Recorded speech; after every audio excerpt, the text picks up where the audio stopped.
Fortnite FPS Boost Guide Chapter 5. Hey, in today's video, I'll show you some tricks to improve your FPS in Fortnite Chapter 5. You want to get that smooth frame rate you see on the screen. If this video helps you, don't forget to give it a thumbs up and subscribe to the channel. Now, let's jump into the first step. Firstly, go to the Start menu and click on Settings. Then navigate to System and enter the Display section.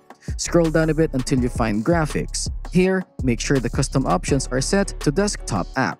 Next, click on Browse and locate your Fortnite game folder. For example, mine is in the SSD under Fortnite Game, Binaries, Win64. Look for Fortnite Client Win64 Shipping, that's the one you want, not the launcher.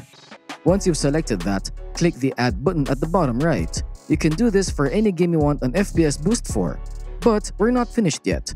Go to Options, a crucial part.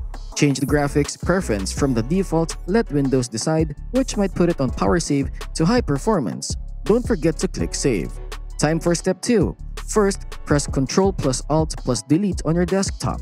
Inside the Task Manager, click on the Performance tab. Scroll down until you find Uptime. This shows how long your PC has been running. Mine's at 3 hours and 11 minutes right now, but yours might be way higher, days or even over a month. Windows has this default feature called Fast Start, which keeps your PC in a kind of hibernation mode. But having a super long uptime can slow things down. We want to reset this every time we turn off the PC. Here's how. Open the Start menu, type in Control Panel, select System and Security, then click on Power Options. Look for a little shield logo and change settings that are currently unavailable. Click that. Now, find Fast Start and turn it off. It won't harm anything and can actually improve performance, especially if you have an SSD. Save changes, and from now on, every time you shut down and restart your PC, the uptime will be reset to 000, giving your FPS a boost. Time for Step 3. Open up the Epic Games Launcher, head to the library, and find Fortnite. Look for those 3 dots, click Manage. In the installation box, click the little icon. Now, navigate to Fortnite Game, Binaries, Win64.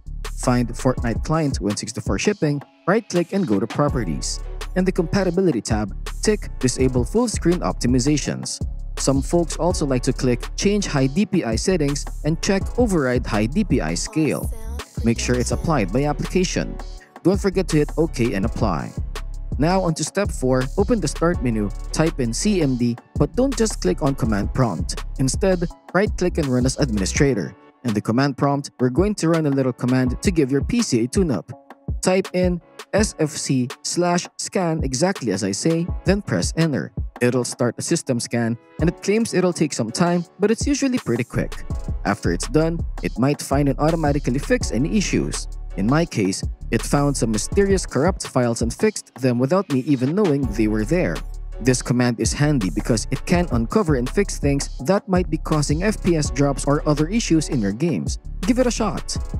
Moving on to Step 5, open up Discord and head to the Settings tab. Scroll down to Advanced Settings and you'll find something called Hardware Acceleration. This uses your GPU to make Discord run smoother, but it might affect your FPS game, especially on lower-end PCs. If you've got a high-end one, you may not notice it. For a potential FPS boost, turn off hardware acceleration.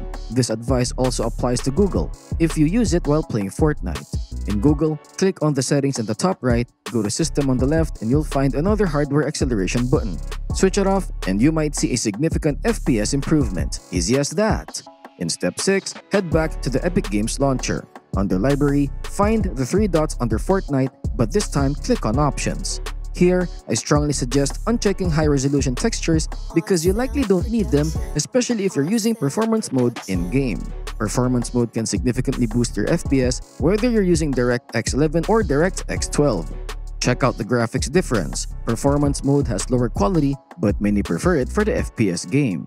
If you're not using DirectX 12, you can also skip downloading shaders. Personally, I keep pre-download streamed assets checked. It installs all the assets that would typically stream during gameplay, potentially improving your in-game ping. Additionally, it's a good practice to go into Manage and verify your files every now and then. This ensures all your files are up to date, not corrupt, and won't cause any issues. Now, on to Step 7. In the video settings, specifically under Meshes, opt for low instead of high. This switch can give you an extra FPS boost. Just so you know, higher meshes have more detail, while lower meshes have significantly less. Moving on to audio, choosing a lower setting can also provide a slight FPS boost, although it might sound less impressive. In the in-game options, scroll down to NVIDIA highlights and disable it. Also, turn off peripheral lighting. For replays, disable all options as these can impact your FPS. Lastly, I recommend turning off both energy-saving features as keeping them on might have a negative impact on your FPS. That wraps up step 7. And finally for step 8, head over to Start menu, type in Update, and click on Check for Updates.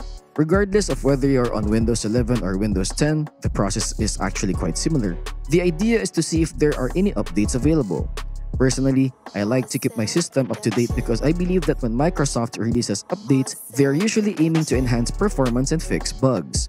So I download and install them whenever possible. However, I understand that some folks prefer to wait a bit before installing the latest updates just to ensure they won't cause any issues. That's perfectly fine too. If you want to let others be the first to test the updates, go for it. I also make sure to keep my graphics card drivers up to date.